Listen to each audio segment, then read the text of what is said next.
अल्फाज की दुनिया के दोस्तों, मैं ममता तिवारी, एक कवि, लेखक, समाज सेवी, व्याख्याता, यूट्यूबर, इंस्टा पे 13-14 किताबों के साथ एक डायरी, 2 आलेखों का संग्रह लिए एक माँ, एक हमसफ़र, दोस्त, मददगार, बाहें फैलाकर अपनी दुनिया में आपका स्वागत करते रोज़ पूछती हूँ, और क्या कह रही है ज़िंदगी। तो कुल मिलाकर संभाजी, छावा, शिवाजी महाराज की किस्सा गोई तो खैर नहीं कहेंगे, दास्तान गोई है, क्योंकि इसमें बहुत मज़ा आ रहा है लोगों को और मुझे बहुत अच्छे लोगों के कमेंट्स भी मिल रहे हैं। और तो मैं ये जानना चाहूँगी, संदीप तुम ये बताओ कि हमने पहले इसको छोड़ा कहाँ था। मैं तो बहुत लंबी स्टोरी है तो मैं खुद कंफ्यूज हो जाती हूँ। स्त्री की आत्महत्या के बाद शिवाजी महाराज शर्मिंदा हुए थे। अच्छा, हाँ मैं समझ गई। तो नमस्कार दोस्तों, क्या कह रही है ज़िंदगी में मैं ममता तिवारी, छावा, शिवाजी सावंत की छावा से। और इसके अलावा मैं आपको खुशखबरी में ये बताना चाहती हूँ कि मेरे बहुत सारे दोस्तों ने, पूना में रहने वाले कॉन्टैक्ट्स ने, सब ने मेरे को अपनी तरफ से जो जो सूचनाएं हो सकती थी वो भेजी। मेरे से एक मिस्टेक हो गई थी जिसके लिए मैं आप लोगों से क्षमा मांगना चाहूँगी कि मैंने जस्ट स्लिप ऑफ टंग कि मैंने ये कहा कि सोयराबाई जो है उनकी पहली पत्नी थी। एक्चुअली मेरा कहने का मतलब ये था कि सईबाई की डेथ के बाद, ऑब्वियसली आपको पता है कि युवराज संभाजी हैं तो यानी वो बड़ी रानी के पुत्र रहे होंगे, तो उनकी मृत्यु हो चुकी थी। तो मैंने उसी झोंक में बोल दिया कि अब सोयराबाई जो है महारानी थी, तो मैंने उनको पहली पत्नी बोल दिया था, जिसके लिए मैं क्षमा मांगती हूँ। वैसे तो हम सबको पता है सकरबाई भी थी उनकी पत्नी।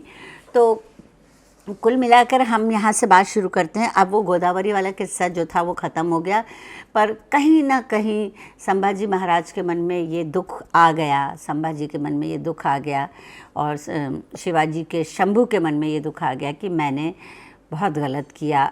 क्योंकि इसके बारे में हम बताएंगे कि उनको एहसास तो एक ही व्यक्ति दिला सकता था, वो थे शिवाजी महाराज। लेकिन शिवाजी महाराज अचानक से क्या हुआ कि इन लोग का गढ़ जो था, किला जो था, बहुत टॉप पर था, खूब ऊंची उस पर था। तो उसमें उन्होंने देखा कि वहाँ पर जो है बहुत तेज़ हवाएं चलती थी। इतनी तेज़ हवाएं चली कि उनके जरी वाले जो झंडे थे वो तक फट गए। सारे महल को अच्छे से बंद कर दिया गया। पर इसके बाद जो, जैसा कि उनकी माता जी को बीमारी थी, शिवाजी महाराज को भी दमा, अस्थमा, खांसी की बीमारी थी, तो उनका जो है रोग बढ़ने लग गया। तो तय किया गया कि उनको सतारा शिफ्ट कर दिया जाए, ताकि वहाँ पर सतारा में उनकी अच्छे से देखभाल होगी। और इस समय तुरंत से सोयराबाई जो थी वो एक्शन में आ गई। तो सोयराबाई तुरंत जो है एक्शन में आ गई। उन्होंने सारा राजा साहब का जो है, शिवाजी राजा महाराज साहब का सारा जो है देखभाल अपने कब्जे में ले ली, और चारों तरफ वो उनके रहने लग गई और उनकी देखभाल वो करने लग गई। बाकी महारानियाँ, बाकी रानियाँ भी थी, पुतलाबाई भी थी और सकरबाई भी थी, ये लोग सब भी थे। पर क्या कहते हैं, पर चूँकि वो महारानी थी तो वो उनका रहना लाजमी था। तो ये बात हो गई। उसी समय खबर आई, ये रायगढ़ में अपना संभाले हुए थे दुर्ग को संभाजी महाराज। तो संभाजी महाराज के पास अचानक खबर आई कि महाराज की तबीयत ज़्यादा ख़राब हो गई है, आप आ जाइए। इनको बहुत चिंता हो गई। शंभू जी बहुत ही ज़्यादा प्यार करते थे, मेरे ख्याल से इतना प्रेम, और जो फिक्शन में भी आया है मैं वो बाद में बताऊंगी। तो उन्होंने वो सीधे सतारा पहुँचे। सतारा पहुँचने के बाद उन्होंने देखा कि वैद्य जी जो थे वो जो है उनका मतलब औषधि दे रहे थे और बार बार उल्टी हो रही थी, और ये उसको चिलमची में ले जाकर रख रहे थे। फिर उसके बाद वैद्य जी ने उनको इशारा किया कि आप बाहर आए। जब वो बाहर गए तो उन्होंने कहा महाराज अब थोड़े समय के लिए है। तो शंभू जी एकदम चकित रह गए, बोले ऐसे कैसे हुआ। बोले अगर आप मुझे अभय दान दे तो मैं आपको एक बात बताऊं। फिर उन्होंने चिलमची मंगवाई और उनको दिखाया कि उल्टी में जहर के कण थे, नीले नीले जहर के कण आए थे।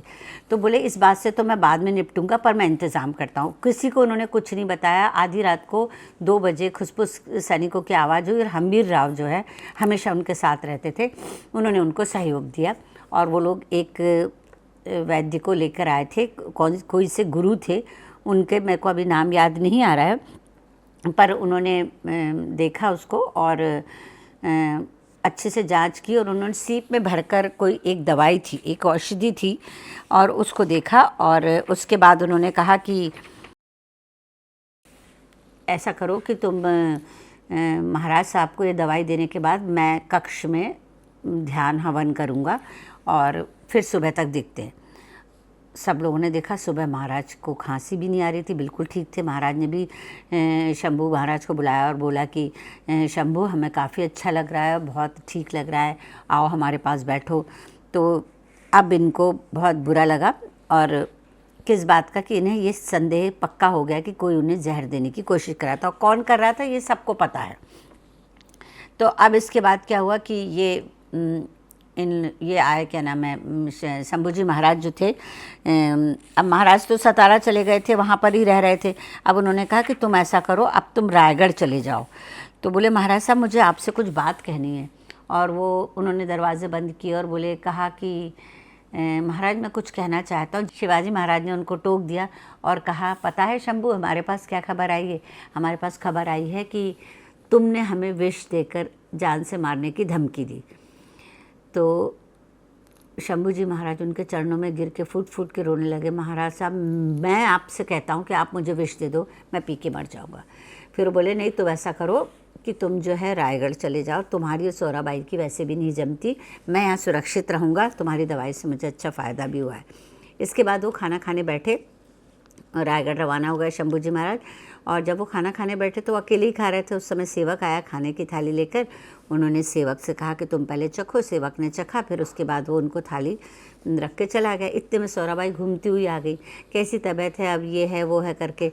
तो उन्होंने कहा अरे ऐसा करो ना, उनको तो पता चल गया था शिवाजी महाराज को कि ये जहर देने का काम कौन करवा रहा है, सोराबाई। तो उन्होंने कहा ऐसा करो तुम ही हमारे साथ खाओ। वो कहने लगे अरे नहीं नहीं रहने दीजिए। तो उनके लिए भी एक थाली मंगाई गई।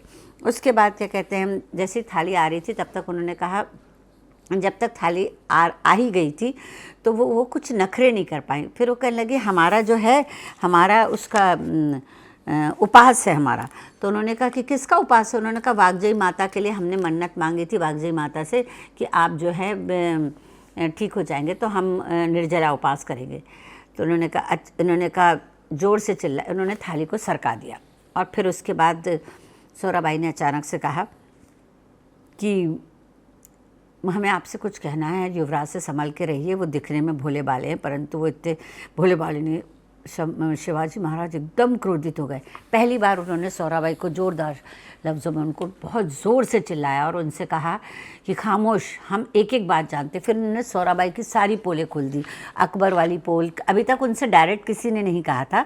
तो अब शिवाजी महाराज ने सारी बातें बोली। तुम उस पर इल्ज़ाम लगाना चाहती हो, हमें जहर देने की साजिश हो रही है, तुम अन्ना जी के साथ मिलकर हमारे साथ ऐसा करियो, तुम्हारी इस महल में कोई जगह नहीं, तुम वापस रायगढ़ चली जाओ।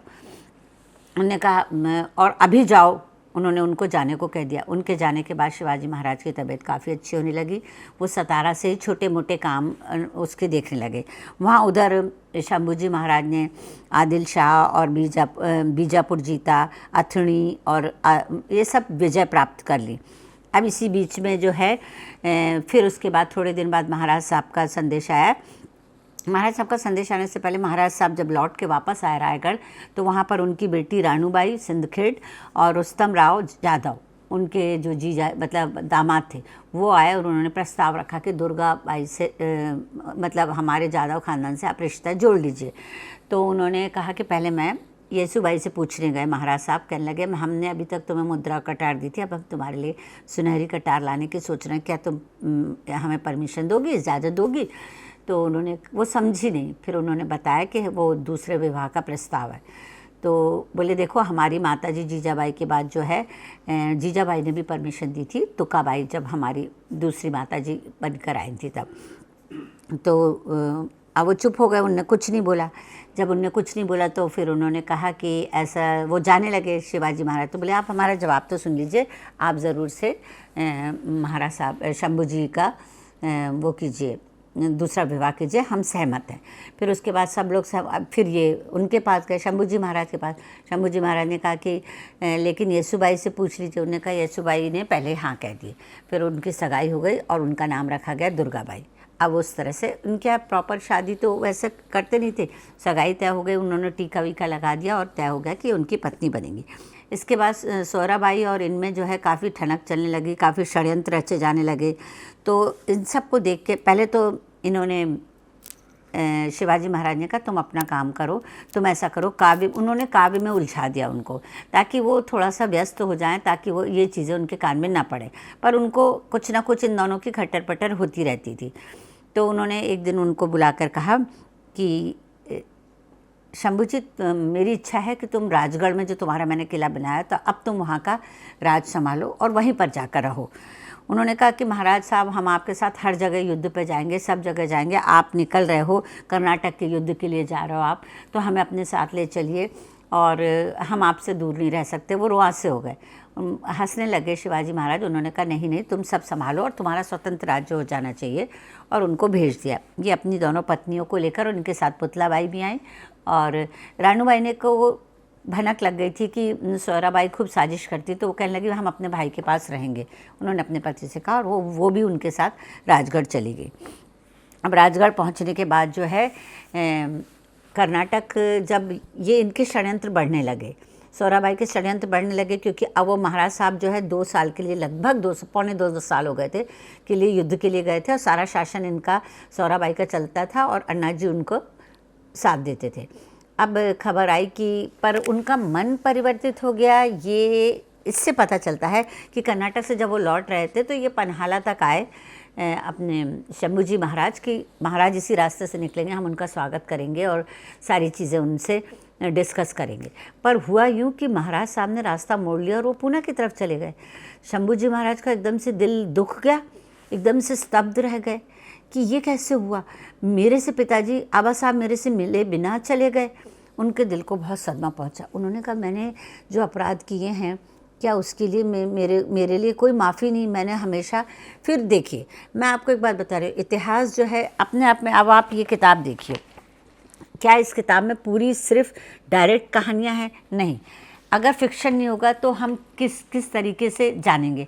भाई लेखक है तो थोड़ा फिक्शन तो डालेगा। तो जैसे हमको नहीं पता, ना ही शिवाजी सावंत को पता है कि शंभूजी महाराज मन में क्या सोच रहे हैं, पर घटनाओं से उन्होंने इसको इस तरीके से जोड़ा कि जब शिवाजी महाराज उनसे मिलने नहीं आए तो शंभूजी महाराज के मन में क्या आएगा कि क्या उन्होंने हमें क्षमा नहीं किया, हमने इतना अपराध किया, हमने गोदावरी वाली बात हुई और इसके कारण उन्होंने हमको छोड़ दिया, त्याग दिया। फिर उसके बाद अचानक उनकी पत्नी को दर्द उठा और उनके एक पुत्री हुई, तो उन्होंने खुशी के मारे उन्होंने वहाँ पर खबर भिजवाई कि अब तो बोले आबा साहब ज़रूर आएंगे देखने के लिए। आबा साहब इतने में थाल आया, बड़ा सा पहलोटी का पहला थाल आया। उन्होंने कहा जब पहलोटी का पहला थाल आया तो आबा साहब, शंभूजी महाराज थाल हटा के दौड़ते हुए बाहर की तरफ चले गए कि आबा साहब आ गए, आबा साहब आ गए, पर आबा साहब नहीं आए थे। अब तो वो इतना ज़्यादा दुखी हो गए, उनके मन में इतना मतलब ख्याल, बुरे बुरे ख्याल आने लगे कि अब तो मुझे शिवाजी महाराज ने त्याग दिया है। उनका दिल इतना दुखी हो गया और इस समय उन्होंने नायिका भेद भी लिख लिया था। और उसके बाद महाराज साहब का ये मैसेज आता है, महाराज साहब की ये खबर आती है कि तुम्हारी मनः स्थिति ठीक नहीं है, इसलिए तुम समर्थ गुरु के पास जाओ। क्या संदीप, मतलब पिता ये नहीं त्याग कर रहा अपने पुत्र का ये सोच के कि उसने गलतियाँ की हैं, वो उन्हें ये कह रहे हैं कि तुम समर्थ गुरु के पास जाओ, तुम्हारे मन में जो दुर्भाव आ गए हैं वो उनके साथ संगत में बैठोगे तो ठीक हो जाएगा। तो वो यशुबाई के पास आए, उन्होंने कहा देखो महाराज ऐसा सोचते हैं कि मेरे मन में दुर्भाव आ गया, मैं अपने पिता के मन में कैसे दुर्भाव रख सकता हूँ। वो उन्होंने, हालांकि उन्होंने सब चीज़ कायदे से की, उन्होंने नाम भी भिजवा दिया कि लड़की का नाम भवानी बाई रखा जाए। और लेकिन अब युवराज को किसी पे भरोसा नहीं रहा। उन्होंने अपने भी जासूस जो है रायगढ़ में लगवा दिए जो सोहराबाई और अन्ना जी पे नज़र रखे। जब महाराज साहब जो है कर्नाटक में गए थे, पर उन्होंने कहा, जो जासूस थे उन्होंने कहा कोई परिंदा भी पर नहीं मार सकता, इतनी कड़ी सुरक्षा, चारों तरफ से महल को उन लोगों ने बंद कर लिया, हम लोग कहीं से भी प्रवेश नहीं कर सकते। इसी बीच में शंभूजी महाराज के पास दिलेर खां जो पूरे दक्खन पे कब्जा करना चाहता था, मुगलों का राजा जो औरंगजेब का उसमें था सोहबत में, उसने चिट्ठियों पे चिट्ठियाँ खलीता भेजने लगा लगातार कि हमसे मिल जाओ करके। तो ये वो दिलेर खां है जिससे शिवाजी महाराज और इन लोग सब ने एक बार काफ़ी मिल के एक लड़ाई लड़ी थी, लेकिन उसके बाद दिलेर खां बागी हो गया था। अचानक से उनके मन में ये ख्याल आने लगा कि अब महाराज साहब मेरे को प्रेम नहीं करते हैं और मेरे पे शक करते हैं कि मैं मतलब अपने ही प्रजा को नहीं बचा पाऊँगा और मैं षड्यंत्र कर रहा हूँ। और सबसे आखिरी खबर जो उन्होंने उनकी मन की शांति के लिए उनके मंत्रिमंडल ने डिसाइड किया, उनके साले साहब गणों जी से शिर्के ने डिसाइड किया कि कलशाभिषेक किया जाए।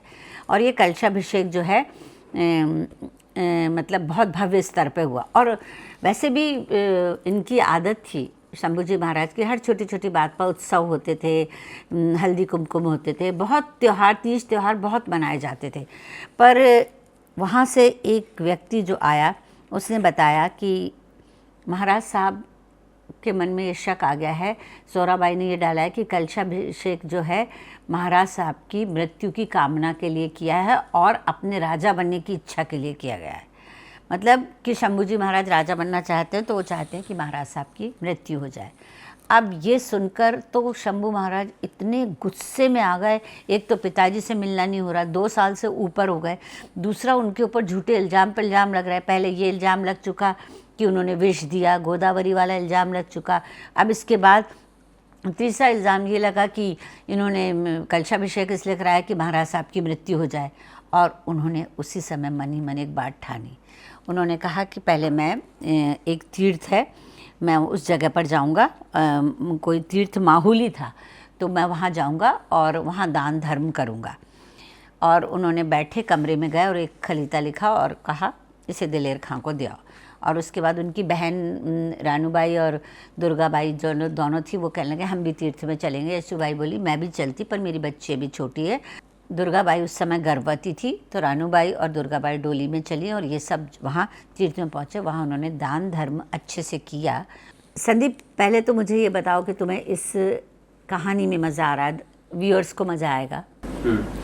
नहीं तो मज़ा आएगा या अच्छा लगेगा? देखो मज़े के लिए तो नहीं है, जानकारी के लिए भी है, पर रोचक होनी चाहिए बात। क्यों हम इतिहास नहीं पढ़ते थे? क्योंकि उसमें रोचक बातें जो है सामने नहीं आती थी तो हम लोग बोर हो जाते। जाहिर सी बात है इतिहास पढ़ने में लोग बाग बोर हो जाते थे। पर ये चीज़ मुझे इस तरीके के फॉर्म में लिखी गई है कि मुझे बहुत अच्छी लगी। तो मैं आपकी उत्सुकता को यहीं पर विराम देती हूँ और मैं अगली बात अगले एपिसोड में आपको बताऊँगी। तब तक के लिए नमस्कार, शुक्रिया।